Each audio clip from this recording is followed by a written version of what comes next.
Greetings, Guardians. Bear here with another episode of 5-Minute Truths. Once again, I'm going to try and take a concept that I think might be important to the Guardians and tell you everything that I know about it in an easy-to-manage 5-minute video.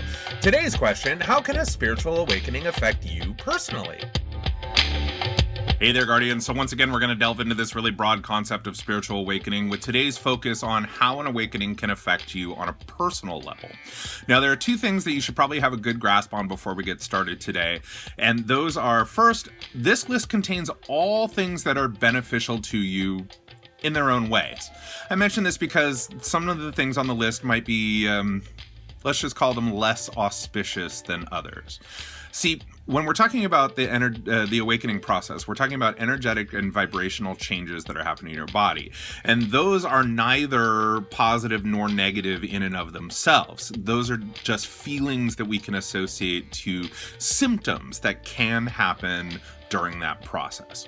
Now, secondly, in Sigmund Freud's structural model of the psyche, there are three distinct and constantly interacting parts. Those are the id, the ego, and the superego. Now, I give you this little lesson in psychology because it is important to understand the nature of the ego as the center of ourselves. This is the home of our self-esteem, our self-importance. It is everything that we have constructed throughout our life to be you. Be who you are. And the awakening process can be uncomfortable for some people because there's a lot of stripping down and letting go of some of those held fast beliefs about the ego, letting your ego go. Especially if you are a generally aggressive person or very headstrong, this can be very uncomfortable for you. So do not choose to actively ignore or rebel against the awakening process just for those reasons, because it is the hardest road to hoe at that point. It is so much easier if you just let go with the flow, and move forward.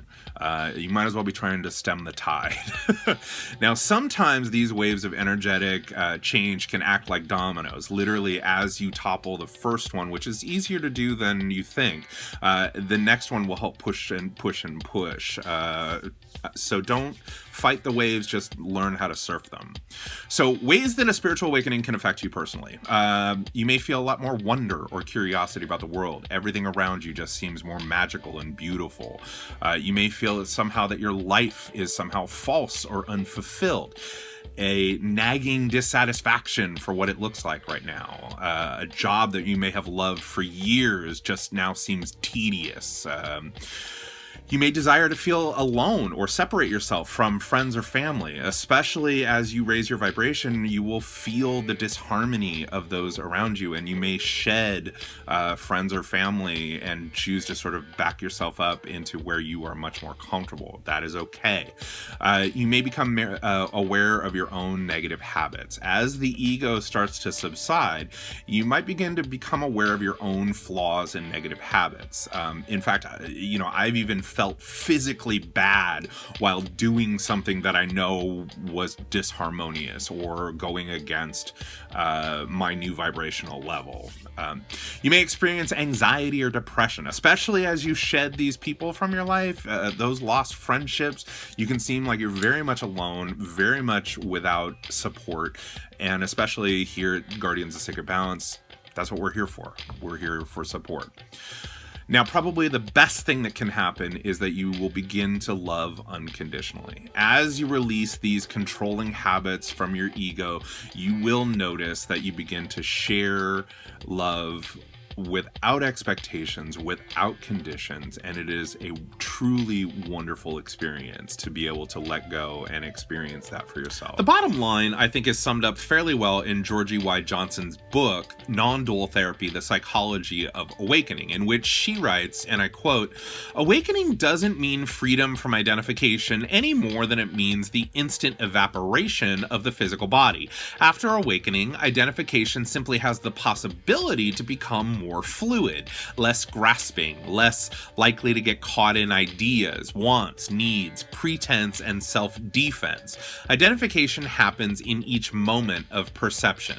And I love that last line. Identification happens in each moment of perception.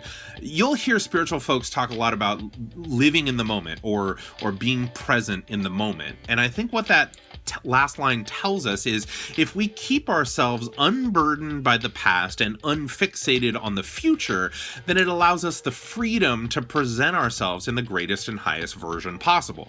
And ultimately, isn't that the goal of any ascension process, to become the greatest and highest version of ourselves? I think so. So thank you for joining me for this 5-minute truth. I hope that you enjoyed it and that you look forward to all the new content coming out on this channel. If you do want to stay up to date with all of that from Guardians of Sacred Balance, make sure that you click the notification bell and subscribe to the channel. So this is Bear saying, in life, in love, and in spirit, keep pushing for that positive forward motion. Thank you.